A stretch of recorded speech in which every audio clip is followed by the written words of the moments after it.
I've never been married, so I don't know. I don't know what it's like. I've never been married either. According to the church, you've never been married. All right, here's the truth, guys. At one point, I was married, maybe.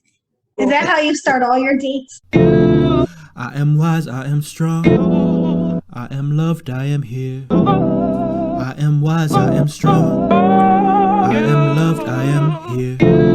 Hello and welcome to I Am Here. It is a podcast with two cousins. Hi, I'm Gabi, and this is Amarilis, what's up? We are here to share our stories, share the healing, share the love.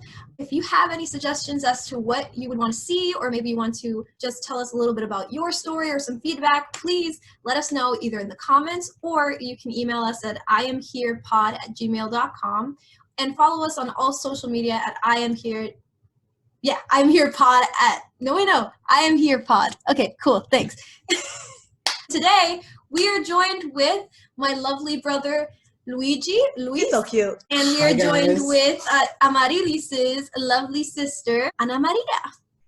She's Hi, guys. cute too. Today, we're going to be talking about we're going to be talking about a touchy subject. Divorce. Damn, I'm sorry. It's like when you did the death one and you're like, today we're talking about death. Woo! So let's start it off this way. So, because either one of you who want to start, but it's a question for both of you of how old were you when you got married? How long maybe were you dating this person before marriage? How long was your marriage? And how old were you when divorced? Well, I was married pretty young, or at least like in nowadays time, I was married young. I was 22 when I got married. And look at Gabi's face. I'm sorry, I'm 22 now, so I'm like, oh no. Okay, continue, sorry. Yeah, no, I was 22 years old when I got married. I had been dating for almost 3 years, so something like that. One of the reasons that we got married so young is because my husband or fiance or boyfriend or whatever was in the military. So we did a lot of time separated. Like we did a year he was in Korea. And then when we got married in November. Just everything kind of changed immediately. It was a really good relationship. I did marry my best friend. But I got married in November. February was my dad's accident, so I lost my dad. So immediately was pushed into that. And we had just gotten the news that my husband was going to Iraq. So that weekend, my dad found out that my husband was going to Iraq. And then my dad left. And so then my husband went to Iraq in April of that year. So we were married about 4 or 5 months before we were pushed into a very different situation than we had been in. And he was gone for, again, a little under a year. He didn't have a really long deployment, but it was get married and here's adulthood. Parents are dying, we're going to war, like, duh. So it changed the dynamic a lot. That's a lot to process. Yeah, my husband changed a lot, and they say that being in the military changes people, but when you see it, especially just having gotten married, and it was a struggle. It was a struggle from the beginning. I grew up in the same family we all did, so grew up very Catholic and knowing that marriage was forever, and I married my best friend. I married someone that I was going to grow old with and either be buried by or bury, Mm-hmm. And I hung in there for a long time. I was married maybe a year before my grandmother, my maternal grandmother, first mentioned she shouldn't be in this marriage anymore. Woo! Wow. You were married for 1 year before they told you should separate? She didn't tell me. She told you guys behind my back. Oh, there was a lot. We didn't grow up in a family that had a lot of divorce at all. Actually, nobody in our family had been divorced. On dad's side. Except for our maternal grandparents who were divorced when our mom was 1 year old. Yeah. And so she was the one that was saying, this is where you guys went wrong. You told your kids that marriage is forever. And no, it does not have to be forever. So that was within the first year. I hung in there for pretty long. So I would say that's my like, How long were you married?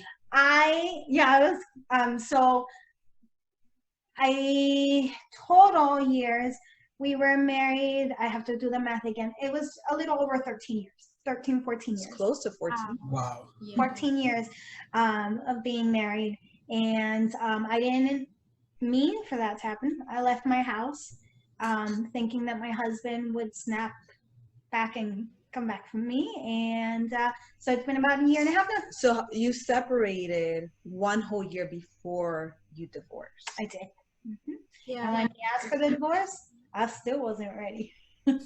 Because you mentioned that you were hoping he would snap back out of it. So your intention with the separation was what?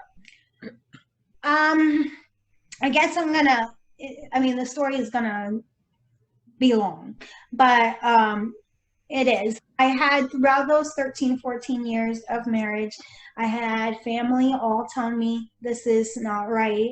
I had priests tell me that I should leave. I had the therapist that tell me she couldn't help me because I wasn't the problem in my marriage. So I had a lot of people, and I fought for that marriage a long time. So what was my intention with leaving and separating? That comes from a long story, but basically I had been struggling with an emotionally and mentally abusive relationship for all of those years. And it got to the point where, again, we've gone through a lot of changes, a lot of losses. I was hanging in there. And in December of 2016, I had one of the most difficult losses of my life. We lost my grandma, who was essentially my mom. So I went from Florida to Pennsylvania to bury my grandmother and say goodbye. And when I came back home, I had been through one of the roughest times in my life. And I realized I was sadder here than I was at the funeral. Wow. Because he didn't go to the funeral. He stayed. He stayed, and he picked me up from the airport, and he picked us up from the airport. Mm-hmm. And I remember Amarilis saying that was one of the most uncomfortable rides of your life ever. You wanted to crawl out the window because you could physically see my body language crawling to the door, and I was kind of clinging to the door, and he's sitting here, and I was just immediately scared and felt uncomfortable. And when I go home and I realized I was so much happier at this funeral than I am here in my own home. Oof. And I say that my grandmother, she was the one that said at 1 year of marriage, this isn't right. When she got to heaven, she pulled those strings and she made it happen. And that was in December, and I had left by March of that year. And I thought, all right, well, everyone has said that he needs to hit rock bottom. That's what that priest had told me many years ago. He needs to hit rock bottom. And unfortunately, I don't want to tell you this, but rock bottom might be him being alone and you leaving. So you know what, I can't. I'm afraid of being in my own home. I don't want my child, who was 6 at the time, to keep going through this situation. And I need to snap him into reality. I'm a great wife. I'm a great person. And I need not only to take time to heal myself, but I need him to see an empty house, see how much I do, see how much of a difference I make, and snap into it. And he'll wake up, and then maybe he'll appreciate me. He'll appreciate me. The one part that really gets me, I'm sorry, but like the one part that really gets me is like the fact that you felt so uncomfortable coming home, because your husband, and they always say your significant other should be home to you. It should be a place to feel comforted. And the fact that you had such a huge loss and you come back and you feel uncomfortable, that really that hits me right here. And I'm really sorry you had to go through that. Yeah. It was intense. It was crazy because we came at different times. You know, she came before I did, and then it was a few hours. Yeah, 2 different flights. Yeah. A few hours later, they picked me up, and you could cut the tension in that car with a knife. Because there was so much silence, and I, you know, at that point, I didn't want to say anything because I'm like, this is their marriage. I don't know. Because again, you had mentioned there was a lot of family members who throughout your marriage were saying, this is not okay. And we witnessed a lot of the emotional and mental abuse you were talking about.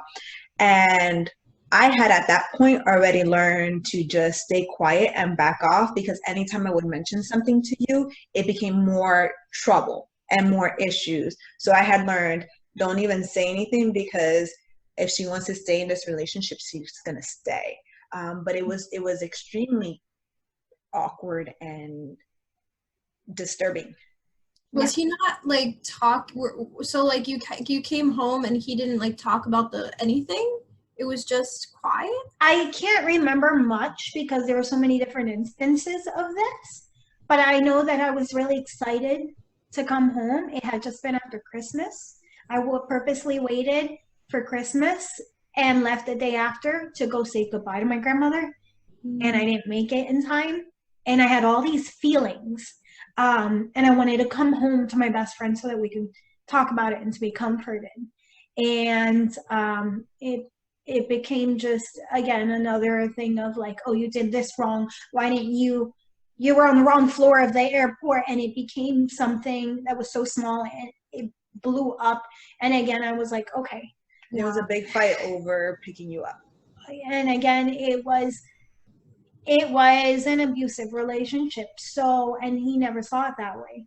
And I remember specifically saying in my head all the time, like, I wish he would just cheat. I wish he would just hit me already, because then it would be concrete. If he hit me, then I can leave. Then I have an excuse. But I'm imagining all of this because I was living with a very narcissistic person, and that's how it works. Kind of sad that like a lot of people feel that way. Like they feel like you have to get to a certain point in order to leave an abusive situation because it's not necessarily considered to other people abusive. But it's not real. Yeah, it's not considered something that's like quote unquote, you know, worth leaving, but it definitely is if it's hurting you that much. It's just really sad that it has to get to a point like you said, you wanted something to go even worse or like physically wrong in order for you to have an excuse to leave.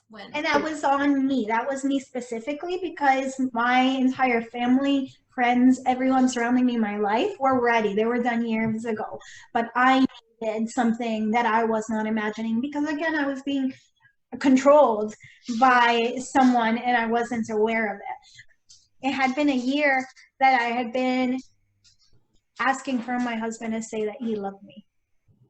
And it had been a year that he refused to say it because he didn't like me anymore, and because I wasn't the same person that he married, and all of these different things. So I had hoped that by leaving the situation, by leaving the house, he would snap into seeing how good he really did have it, and eventually we would talk and he would come back and say, you know what, I messed up. That didn't happen. I waited, and it took a lot of me crying in the car and calling people and saying, what have I done? I've ruined my marriage. I've taken my son's father away. I've done, like, what did I do? What did I do? And wanting to go back, but trying to be strong enough, because I had left a lot of times. Like I had left and picked things up out of my room and go and not come back home many times, but I always went back. So this time I was like, I'm not bending. He's going to come and he's going to realize this, and he's going to say he's sorry, and I'll say I'm sorry. And this has to be different if we want to change what's happening. And to be honest, I still prayed for it, and I prayed that my marriage would be healed, and that's what I wanted. And it was in March that I left, and I came back a couple of times to grab things out of the house and to empty things out of the house. And it wasn't until November that he called me and he sent me a message, I think, and said, hey, we need to talk. When is a good time to come over? And I knew that he was thinking divorce. That's not what I was thinking. So even then, what was that?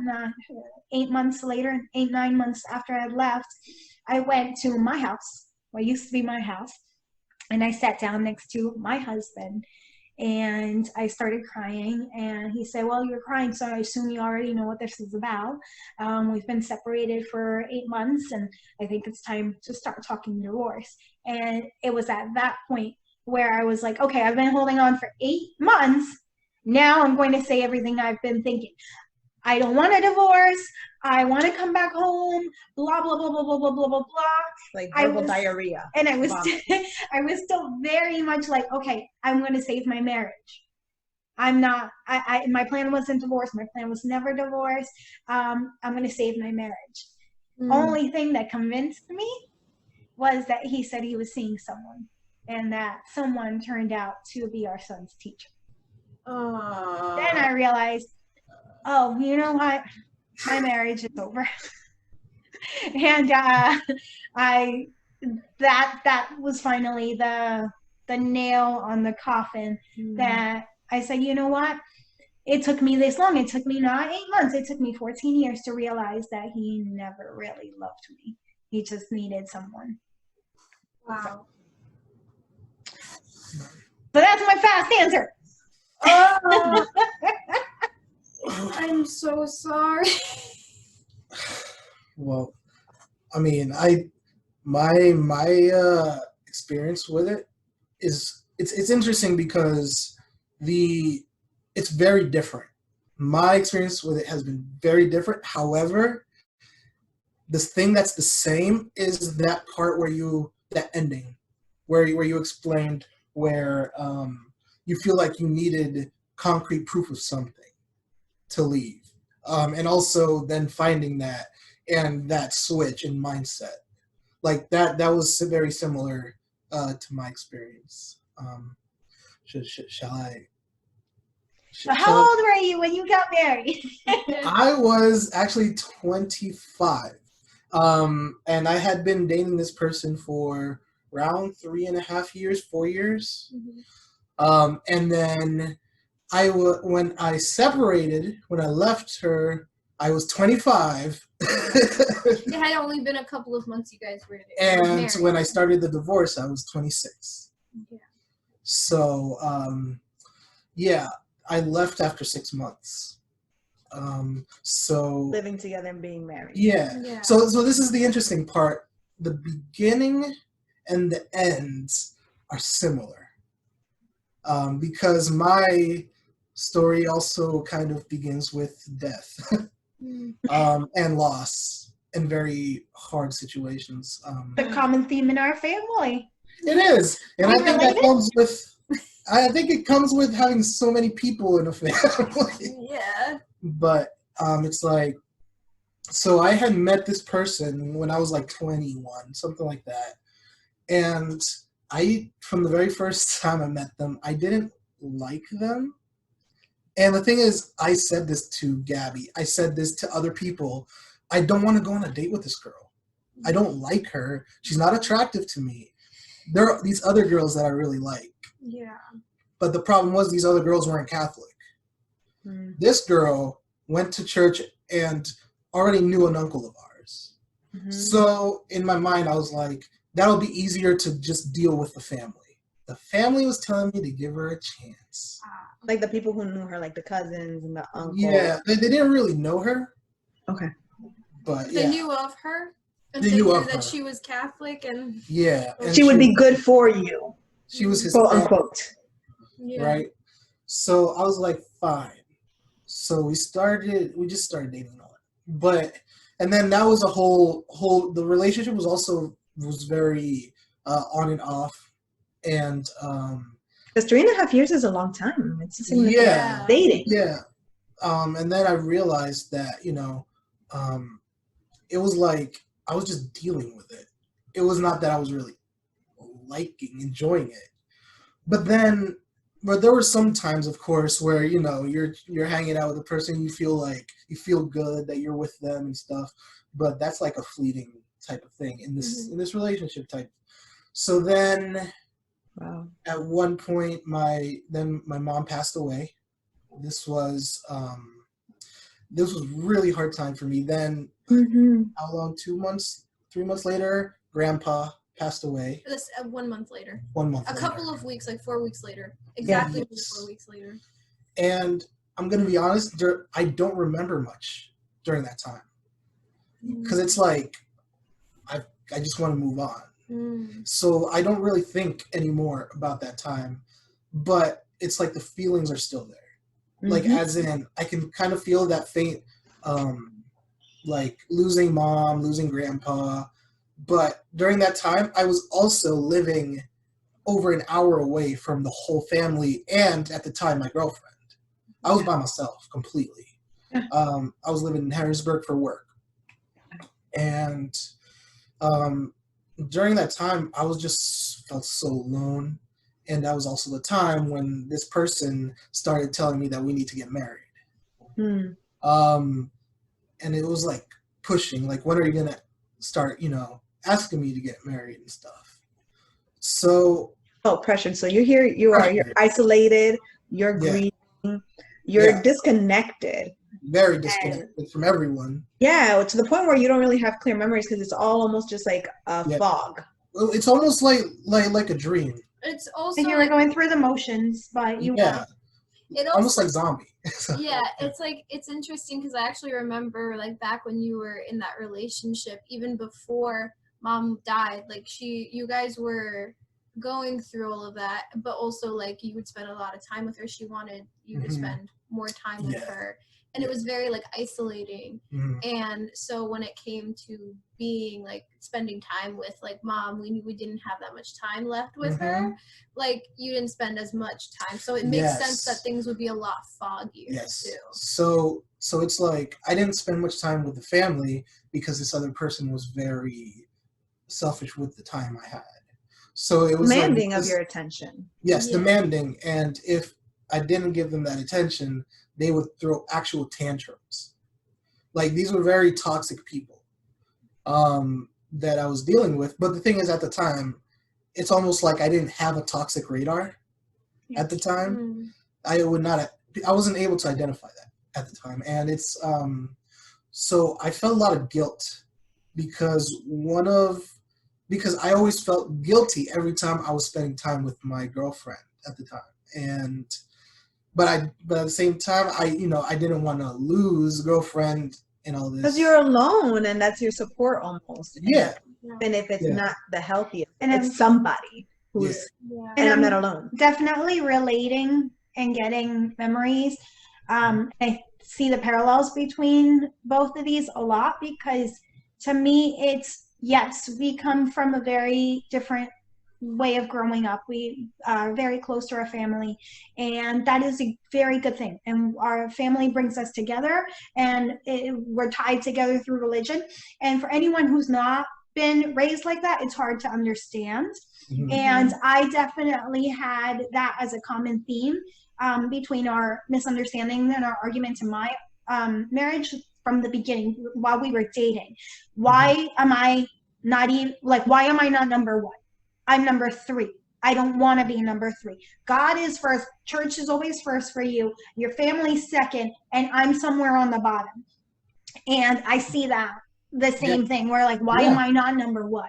And it's hard for someone to understand. But because I know that I was sheltered in this world, it's easier for me to be like, oh, okay, I know he's probably right. This is not normal. Let me make sure that I'm addressing him and trying to put him a little bit more as number 1 because I don't want to lose this person. No one else is going to put up with this. Yeah. And it's like you start feeling like you're the one who is the weirdo because you start feeling like, oh, so you're telling me no one else cares about their family above.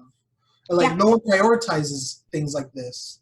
So you start feeling like maybe I'm doing something wrong.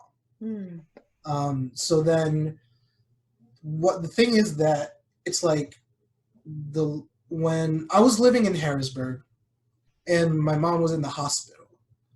These were like the last few days of her life. And I came to visit her. And I remember during that time I had to also work.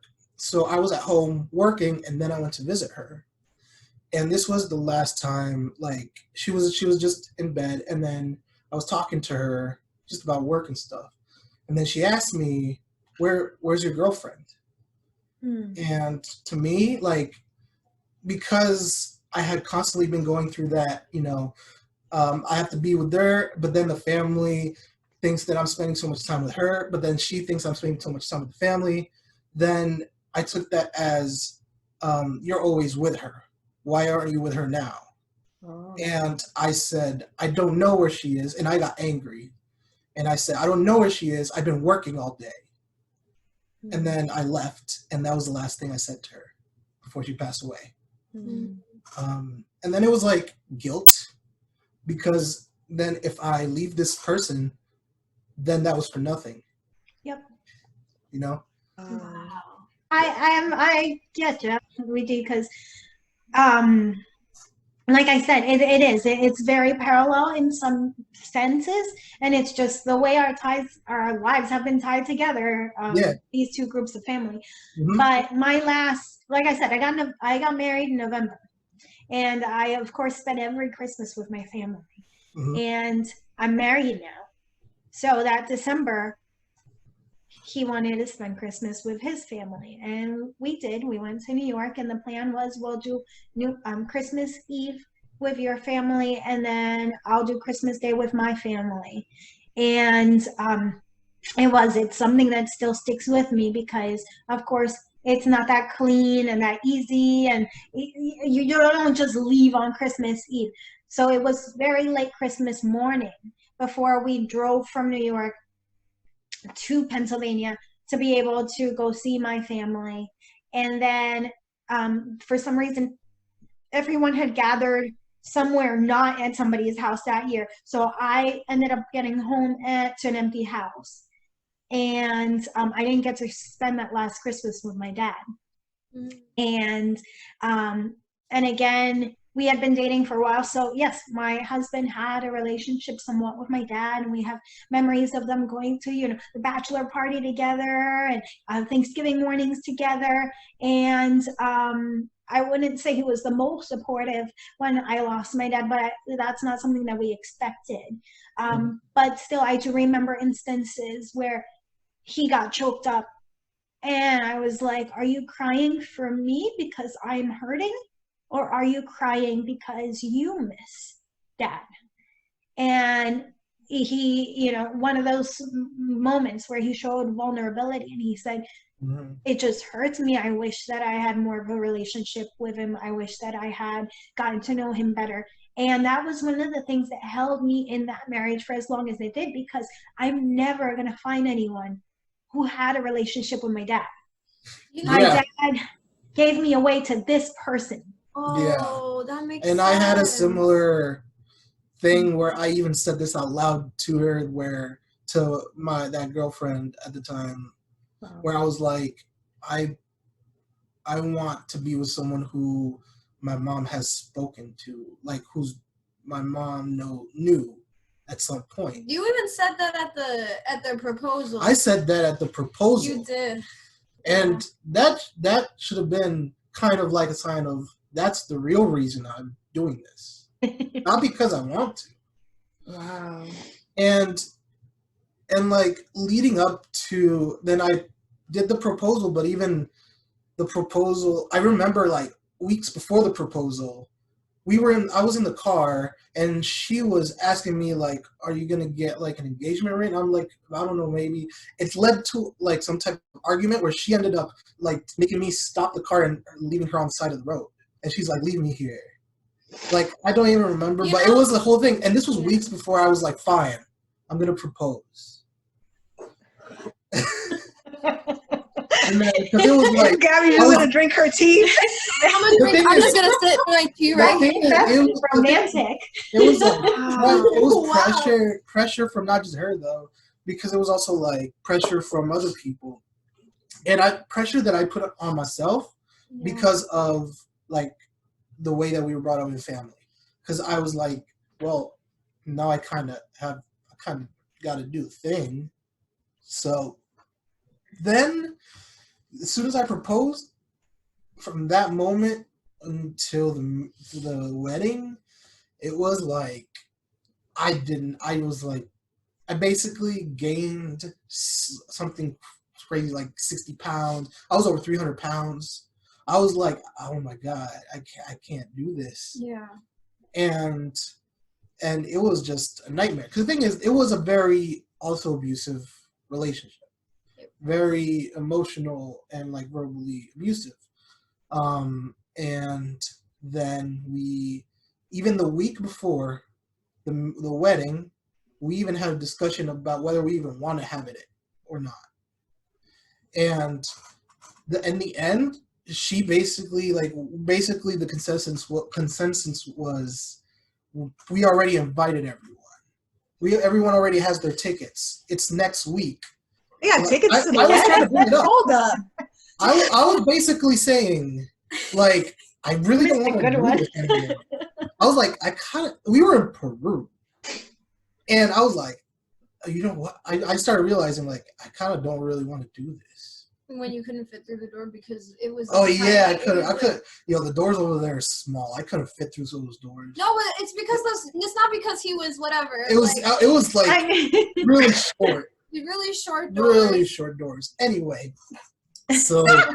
He was like, wait, maybe this is a sign. And they did not have... It's so symbolic. I don't fit through it. Don't go through the door. Don't go through it. They had no sneakers my size in that whole country. Anyway, in the whole country. No, maybe the whole area. But anyway, so basically I was like, I don't want to do this. And then basically it kind of went off on like, people are already coming and we already got, flights. We can't, throw away all the money and all this stuff. So I was like, all right, well, whatever. We'll do the thing. You know what? And that's not unusual. I hear that too a lot of just like people uncertain of marriage and marrying this person. But then the wedding becomes more important than the actual marriage. Yeah. It's just like, I would rather sacrifice myself than be embarrassed with all these people. That is true. I've heard a lot of that too, because a lot of it is placed so much emphasis on what are people gonna think after we complete, more than the money. A lot of the time it's like, what are people gonna think after we already made all of we took the pictures, we did everything, and then we're gonna cancel it. What are people gonna say about us too? Like, yeah. And like it was like leading up to the wedding, it was really bad. Like I was just like so stressed. And the thing is, after the wedding, when we actually had our apartment, it's like things got a little better in the beginning because then I didn't have to worry about family. I didn't have to worry about the honeymoon stage. Things are good. You're not alone anymore. Yeah. Well, at the same time, I really didn't like her because the thing is, it's like, okay, it kind of hit me because I was like, okay, now the family will leave me alone. Now the priests will all leave me alone. Now everyone will stop texting me, and if someone texts me, I'll just not reply and not worry about it. But then I have to deal with this person. I never really liked. That I never really liked, not even physically attracted, like fully. And it was more like just a friend that I got used to. It's like settling. Because the thing, I was definitely settling. And the thing is, my cousins, everyone told me, you're settling. I was like, yeah, I know, but I don't want to deal with crap. I remember like you had some conversations with some cousins and you, I guess at that point, you knew, but you were so angry that other people would say it because you were not trying to deal with it. That's what it is. When other people would come to me and tell me she's not right for you, that would get me angry because in my mind it's almost like you think I don't know that, or either that, or or just like That's why I'm gonna marry. no, but We're trying to help you. they made me so angry because she was already controlling my life. So now these people are coming in and trying to control my life too. So I'm gonna do what I want. So the more the family would push me and say leave her, the more I felt like I had to stay because I hated it. You know, You're proving the wrong point, dude. Yeah. You know, we did a podcast on abusive relationships and things like that, and this makes me think about that.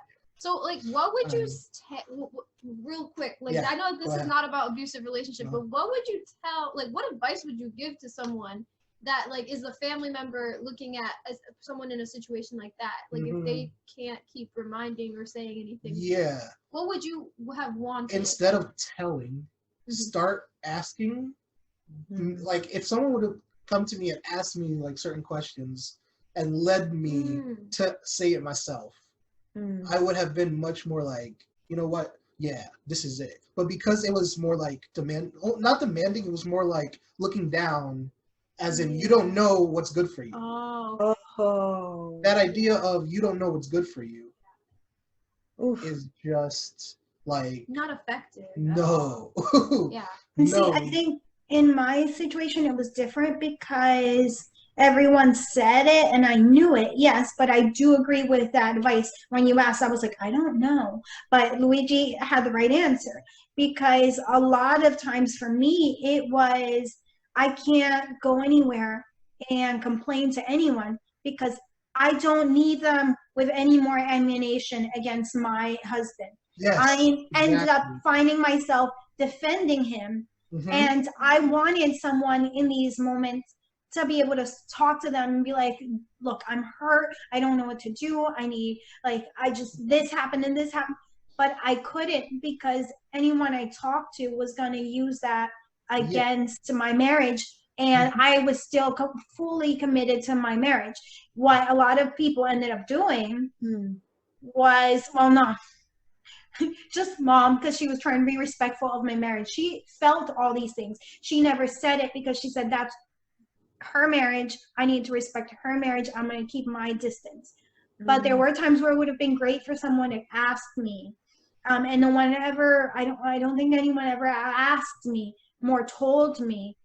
And I would just hold these things into myself because I did feel alone. I knew that a lot of people agreed and saw it, but it took me that long because I couldn't go to anyone with that information. It's my marriage.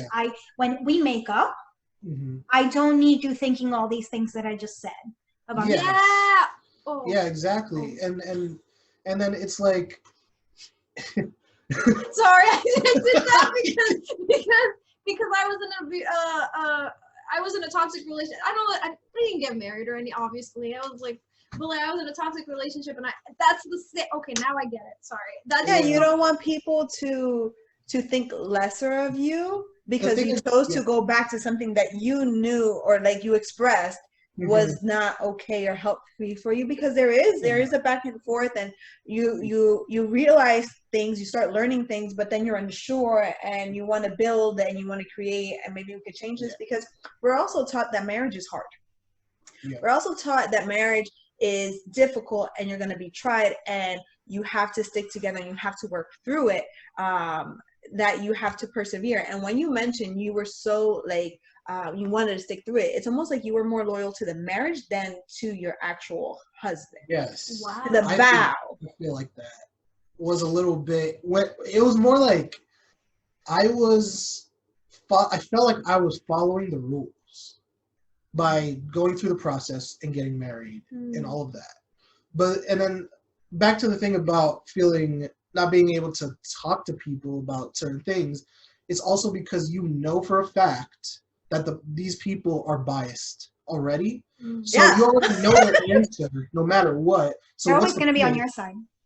No one's going to be on my side. So it's more like being able to give a more like unbiased, or like being there, like just listening. I like the idea that you said about asking questions, like, are you okay? Like asking about you and how Yes. you feel in the situation, and not judging the person for who they are or what they're acting like, but rather just kind of saying, okay, I've noticed that you've been like this. Are you okay? Like, you haven't been talking much. Do you want to talk about that?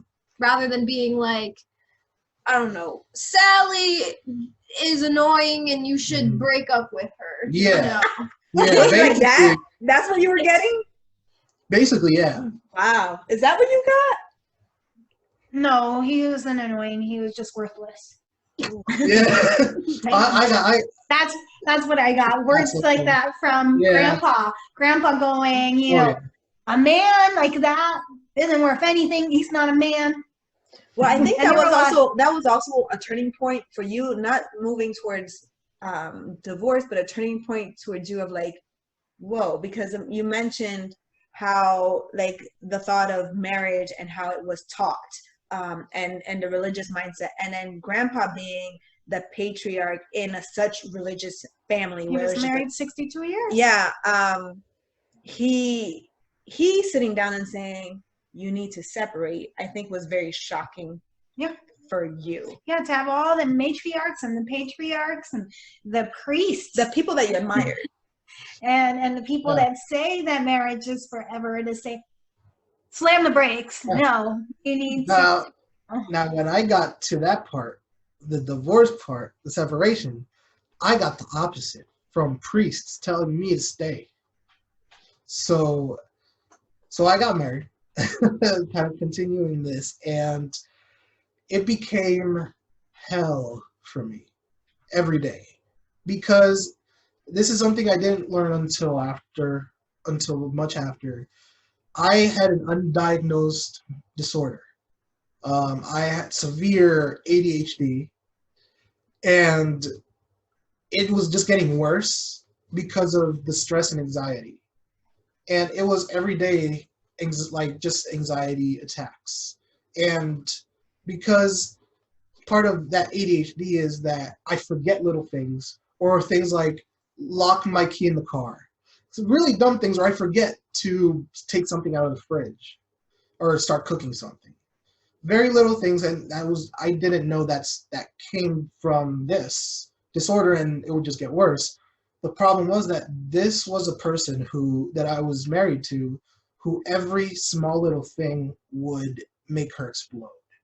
She would go off on me, tell me I'm stupid, that, you know, how can she deal with me? And, you know, it was like literally walking on eggshells all day. Like from the moment I woke up to the moment I went to sleep, it was me just living in fear that I'm going to do or say something that's going to make her angry. And it got to the point where after a few months, like everything was her way. Like she wanted a dog. I said, we don't have enough money for a dog. We don't have the time for a dog. She would like fake cry and throw tantrums until I said, fine, I'll get a dog. Well, that's the good thing. That was the best thing that happened in that relationship, because I still have the guy, and she's incredible anyway. But other things like that didn't turn out as well as Molly over here, our doggy. But it was like I lost all of my own life. And then it got to the point where I was waking up every day basically saying, I hate my life. I hate this. And I would go to work. I got a job over here, moved back near the family, worked at the university. And I remember one time I was driving back home and I was like, I hate my life. Again, over and over. And I wanted to kill myself. Mm-hmm. And driving home, I had to fight with myself to not like push the car over into the other lane. Yeah. And I got home, and it was that same week that I stumbled on. I was just at home, and then she had left her iPad, and I saw some weird messages. I was like, what's this? So I opened it, and she had been messaging her ex-boyfriend. and she had sent him a pregnancy test on for April Fools. But she had been saying that she had not talked to this guy in all this time. So that's when I had had her iPhone, and then she said she was gonna go sleep over with her friend who was pregnant to help her out. And instead, I saw that she went to her ex-boyfriend's house and stayed there. Wow. And here's the thing: the moment I saw that, I got so happy. I almost jumped for joy, and I cried for joy when I saw this, because this was my way out. Because I had been hating everything about this since the day. And the thing was, later I found out, she had been cheating on me since before the wedding. She had already been cheating on me since 2 years into the relationship. She never really cared. So it got to the point, like, I left, grabbed my stuff, separated, took my dog, and that was essentially as she started trying to come back. And talk to our dad. She came, would talk to her, like our dad, like talk she to was people. buying me things and taking me places. Yeah, like trying to bring me back. But the thing was, at that point, it was over for me. And I was so happy. Yeah, it's almost like when and the way I see it, and you could correct me if I'm wrong, but the way I see it is you saw those messages, you were happy because you had a way out, and it wasn't of you. Yeah. It's almost like a liberation of, I can get out and it's not my fault because I did what I had to do. It was your fault. It's good. Yeah. Because the entire time you're being told that it is your fault. In an abusive relationship and in a toxic relationship, you're constantly thinking you're the problem. So to finally have something be concrete and say, I am not the problem. This is my feelings. I have a right to feel this way, is almost liberating. Yeah, no, absolutely. It was liberating. And the thing was that I started the divorce process within months. But then I had to go through the annulment process. That part, that was hard because we had to go to a priest. And the priest would tell me that I was being selfish for leaving. But was this before it was confirmed that she was being unfaithful? Or? No, like I had proof and everything. Wow. And after like a few trips, I was just like, oh, okay, so this priest is useless. I was angry. Yeah. And wow. So I was like, well, whatever. At this point, I don't care anymore. But I don't know what happened. I don't know if someone from the family spoke to him, or if like my ex spoke to him and said something. But eventually, he actually reached out, and he said that he apologized to me somehow, and basically said, "You're doing the right thing." This like came out of nowhere. So shit floats. Sorry, now we have to make it explicit. No, but then after that, that was the beginning of the beginning of my life. Because everything changed so much from that point forward that I don't even, looking back, I feel like I'm not even the same person at all. Like, looking back at that person who even got married in the first place, like, it just feels like I was on this zombie, like, just autopilot, where sometimes I don't even remember things that happened.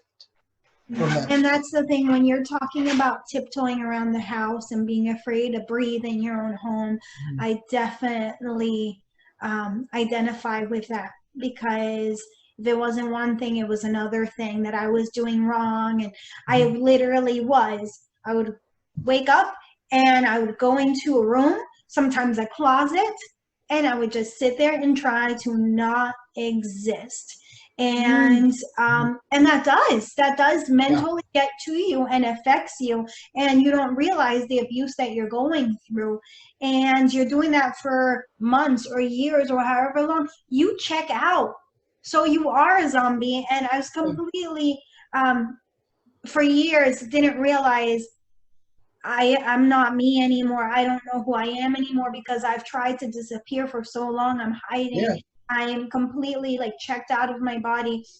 And it has been such a process for me, even when I left the house and I moved away out of that situation, and months of me trying to remember, who am I and what do I like and what do I do? Because I had for so long not been allowed to do any of that.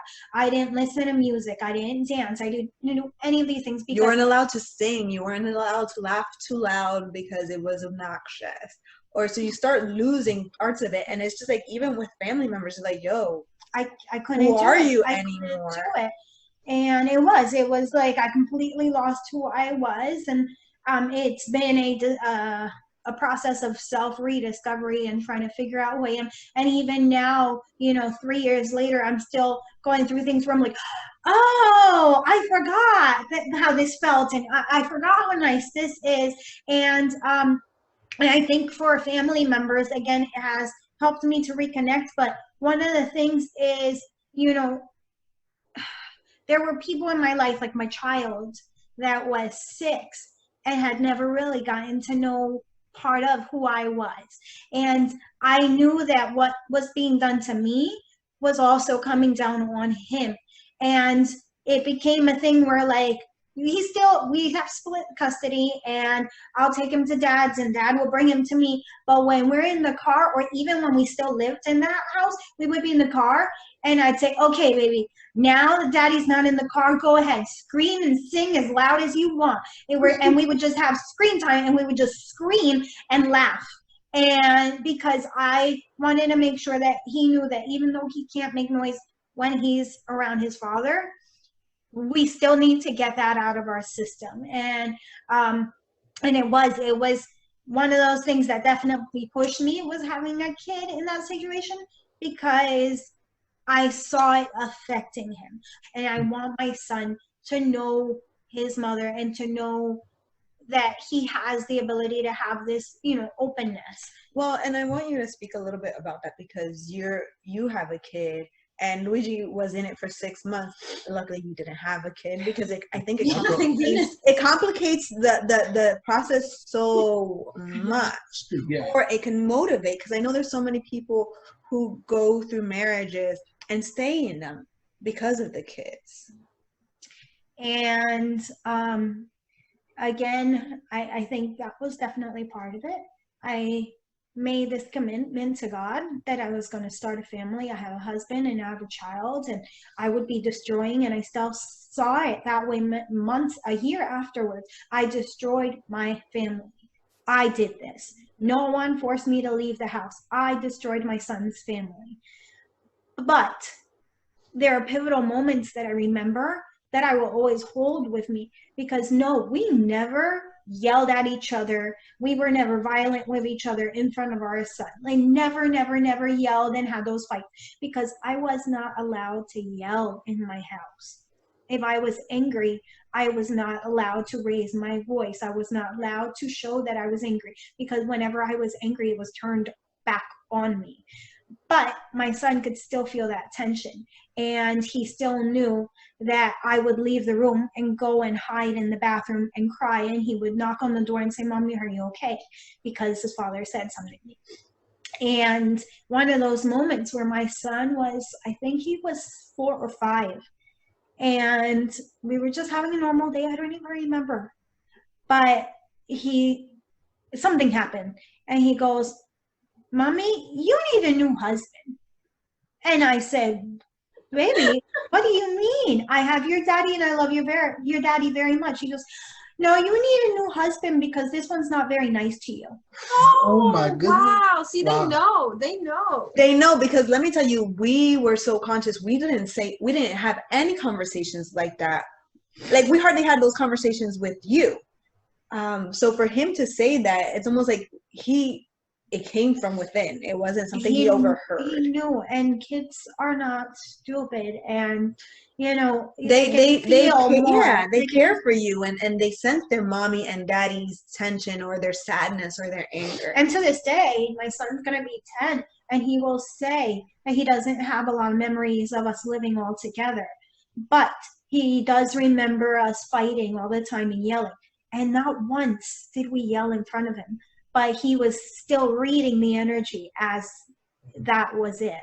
And I didn't want him in that situation anymore. And I didn't want him growing up with a mom that was broken anymore. And that was definitely part of it. When I decided to leave my house, I told my husband, I said, I'm packing my stuff and I'm leaving. And initially I said, and I'm not coming back for a week. I think that's something like that is what I said. I said, and I'm taking our son. And he said, why are you taking him? I said, well, you have to work, so you can't watch him anyways. So you just let me know when you're off and I'll bring him back to you. And no, I didn't want to share my son. I didn't want to share him at all because I didn't want him exposed to that. But I knew that my son loved his father. He is a wonderful father because he's another child. And it's really fun for my son to play with another child. But I didn't want to share, and I was hurt. But that doesn't mean that I had to take my hurt out on my son. And yes, and his relationship with his dad. I felt like I was destroying my marriage and my family. But that doesn't mean that I literally had to rip my son away from his dad. So it hurts. It hurts a lot. But I'm very open with my son as well. And I'm very conscious to not talk negatively to my son about his dad because he doesn't need to carry that load. It was really hard, but I think it was better for him in the long run. And he can ask me all the questions and he can tell me he's hurt. And when I thought he needed to ask for some help, I took him to the therapist and he went to a therapist so that he could talk to someone that wasn't influenced in the family, wasn't in that. Biased. But I also made sure that I talk really positively about my marriage because I don't regret it. I married someone that I love. I still love that person in a different way. I know I can't be married to them anymore, and I know that they don't return the love in the way that I deserve. But they gave me a child, which they love very much, and they gave me some great memories, and I needed to go through that to become the person that I am, like you said, and to grow, and that made me stronger. I'm very happy about all those memories. I'm going to hold on to all those pictures because my son deserves to see that he was born in a happy marriage, and he deserves to see the positive out of what he came from. So I'm not going to, I do my best to make sure that I talk about his dad in the most positive manner I can. And when we're talking about certain things and I have a memory, I talk about, your dad did this, and we did this, and look, here's a picture. Because even though that moment in my life is over, it doesn't have to disappear. It needs to be something that my son still knows is good and was, worth it. And that brings up a question for me, for both of you. What did divorce teach you or change about your view on love and relationships? Yeah. I can go first for this one. For me, the biggest one and the biggest thing that the reason I don't regret any of it is because it's Molly. that's one thing. The dog. That's the dog is one thing. Yes, she's wonderful. But the main thing is that I learned that I can't put my happiness on others. So that I have to be happy by myself, alone, before I can share that happiness with someone else. And in fact, it made me realize, I jumped into marriage as an escape from grief. And I was not happy with myself because I didn't know how to handle just my own life. So, getting married was almost like starting a life to run away from that life I had. of just like sadness and not knowing myself. And so the thing is, the moment I left, that started this whole process of bouncing back and becoming the best me possible. Right after, I would say a few months after I left, I was finally actually diagnosed with my disorders of anxiety and all that. I actually got medication. I ended up starting a company. I lost 60 pounds in that year. Get it, Luigi. He said, I'm Yeah. in business. I'm losing weight. I'm getting Yeah. sexy. I'm getting healed. And you know what? I was the happiest I had ever been in my life, and I had no one else. And that's when it hit me that's when it made sense to me then, where having a partner or like getting married and all of that is more about being happy and then sharing happiness with someone else, as opposed to, what I was in.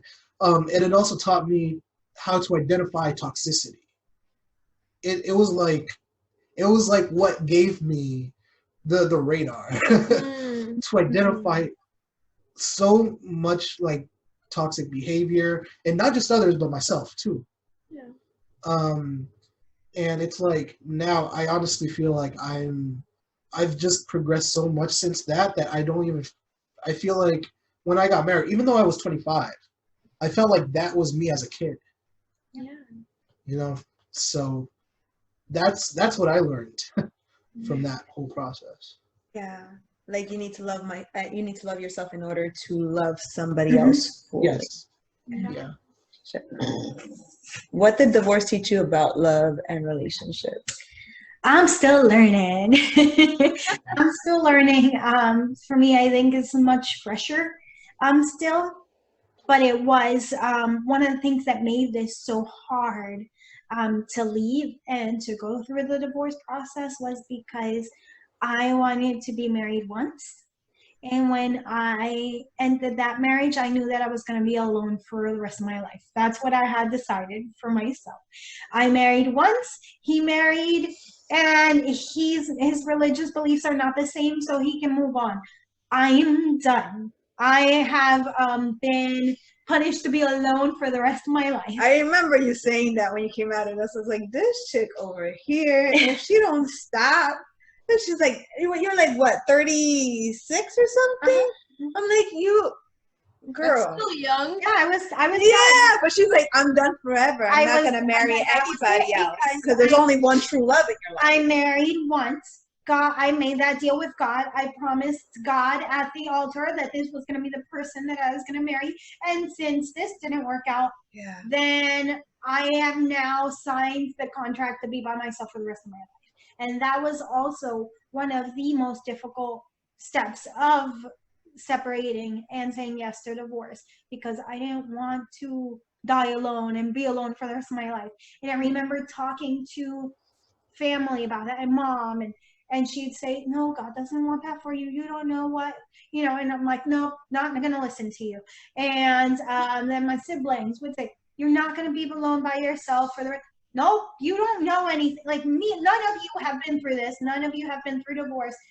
I know this little old man at our church who got divorced when he was 40 something, and he's just been the church guy for the rest of his life. That's gonna be me, and I don't want that for myself. That's gonna be the bald old little like man with the cane. Yes, that was gonna be me. And He's the one that fills out the candles, and he needs a stool to get up there. Oh no. Yeah, that's Ana Maria. You didn't know? You didn't notice your cousin? That's gonna be my new job. I'm gonna be turning. But what finally woke me up in a sense was Mama Ramonita. I talked to her on the phone, and she wanted to talk to me. Boy, did she want to talk to me! And she was one of the first. Well, she was one of our biggest cheerleaders when we got engaged, and when this relationship started. She was one of my biggest cheerleaders.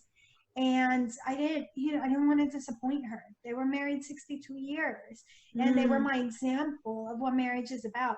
And when that old lady got on the phone and she said, no, you have to be done. And I said, what, Grandma? And I said, well, I just, I'm going to be by myself. And she said, God doesn't want you to be by yourself. God doesn't want you to suffer. He wants you to be happy. He's going to find you true love. And you just need to have faith in him. He's going to find someone for you. Don't you worry about that. And those words stick with me now that she's gone, because that was one of the last real conversations that we had. And for our matriarch to say, it's okay for you to leave, and it's okay for you to cut ties with this, because God doesn't want you to be in this, and God wants you to be happy, and you're not going to be alone, and it's okay for you to move on, sealed it for me. I was like, okay, you know what? It's time. It's still a process that I have to go through, and it's very scary because I don't want to do this again, and I don't want to break another family or another marriage or get divorced again. So it's very scary, and it's going to be a process. And now I know, okay, if it feels wrong and if it hurts so bad, this probably isn't what God had in mind for me. It's almost like, well, as you said, that is like, if this feels wrong, if this is not right with me, a relationship or dating or whatever it may be, you almost learned how to walk away and say no. That you don't need to stay in something just because you're in it. Yeah. What would you guys tell people who kind of are in the limbo of the indecision and uncertainty of, is this something workable or is this divorce? I think that writing these moments down were very important. Keeping those letters was very important, because it's really easy to forget why I felt or how I felt what I felt. 2 days later, you completely, when everything's fine, like your validation of being upset or being hurt disappears. I imagined all of it, especially if you're in a relationship with someone that's narcissistic or controlling, because they're going to manipulate your own feelings against you.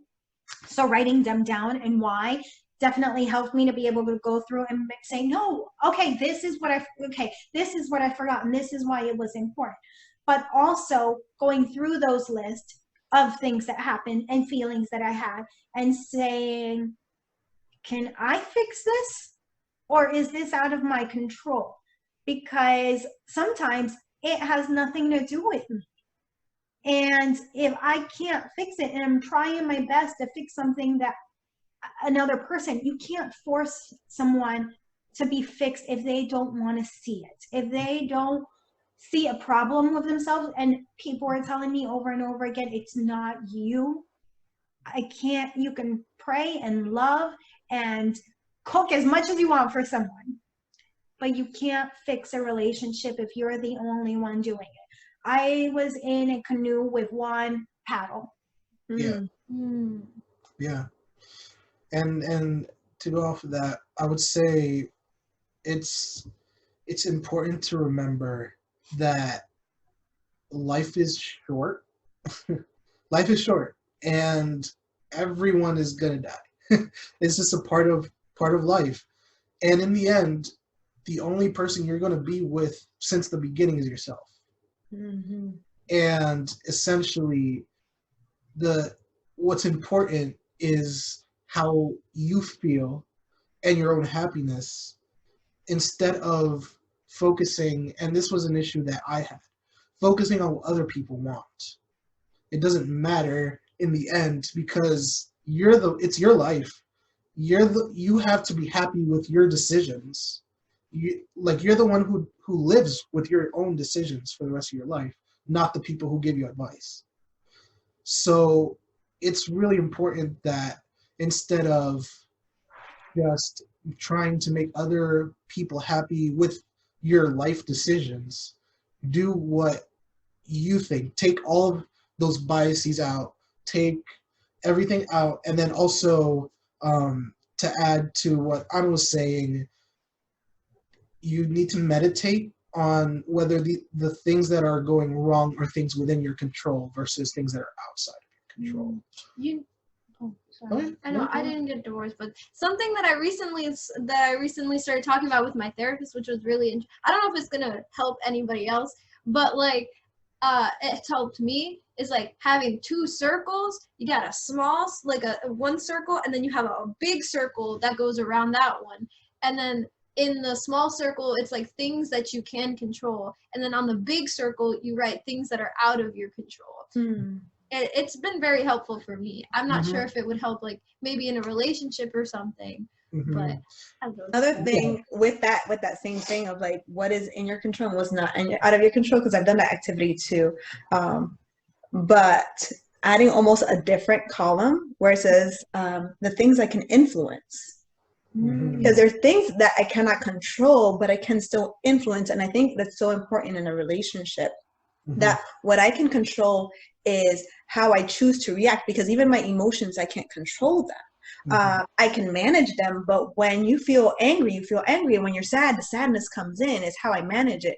But I can influence by speaking to my partner and saying, hey, these are the things that I'm struggling with and it's not working. These are the things that I need from you. That's an influence. I can't control how that person is going to respond to me. The way they respond is their choice. That's out of my control, but I can influence it by being truly honest with myself and with that person and what's going on within the relationship. And then taking note from there. How is it received? How are they responding? Is this something that we can work it out? Or is this something that I'm noticing continues to take away from me, like you guys said? Yeah, that's beautiful. I didn't think about that. No, that's true. Yeah. What are you guys grateful for? Oh man, I'm grateful for my dog. That was the best thing that came out of that marriage. Thank goodness. I saw a post a while ago, just like where people say that it's like, man, I broke up with somebody, and like you ever break up with somebody and you don't even care about the person, but you're more like you're grieving more the dog, like their dog. You miss their dog. There's the song by Jessie Joy that's like "Con quien se queda el perro." Yes. Who keeps the dog? Yeah, who keeps the dog when we break up? Hey. Luigi won that one. I got that. I am grateful for the bravery that you guys have to be telling your stories, and how much that's going to be able to help other people just hearing and going through the same thing. Thank you so much, because that's amazing. Not everyone would be willing to do that. Yeah. Especially while you're still in the healing process. You know, it's almost easier to hear conversations and stories when everything is good and I came out on top, and it's like, no, we're still trying to figure it out. And that's a lot more vulnerability and courage. Yeah. I'm grateful for ice cream and brownies. Hey! Nice. I want some now. But I am also grateful for pain and for breaking sometimes and being able to come out a little bit stronger. Ooh. The scars are a good story. Ooh. Yeah. It just reminded me, you know, like you have a word for the year. Some people do words at the beginning of the year. Yeah. So my word was rising. And it's almost like as you were talking about it, it's just like the phoenix of, you know, your great scars and the brokenness, because through that, like you rise with more power. So it is a lot. What? No, I'm just thinking about Harry Potter. Sorry, continue. No, it's true. So I'm grateful for that strength, that courage, in just your stories, but in just life in general. And I am honestly very grateful that you guys could be you, because you guys are so fun. And then when you died a little, it wasn't fun because it was very sad. And I say that selfishly, but honestly, because I love to see you guys back, baby. Yeah. And it's just like when you see somebody who you love lose their spirit, it's almost like a death in life. Yeah. It's like the Dementors are sucking up your soul again. It is. Yeah. It is. So I'm very grateful and thankful that you guys are on your journey to really fall in love with yourselves and really getting to know who you are as people, because that's incredibly powerful. And we like you. So can you please not like sometimes I can see that. you are our sibling.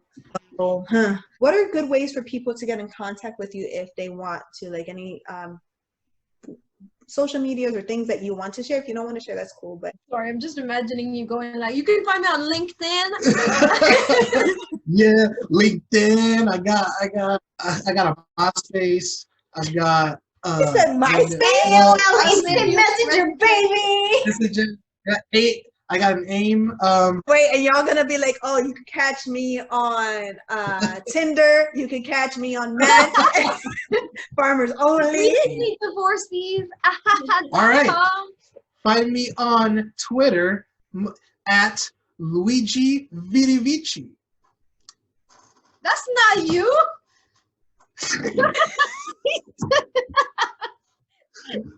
You just gave a random Italian guy's Twitter on our podcast. Yo, Luigi Virivici. No, that's actually my Twitter. Oh, I'm so I don't think I have it. Okay, that's cool. That's Go ahead. cool. We're grateful that you guys came on. We're grateful for everybody who is listening.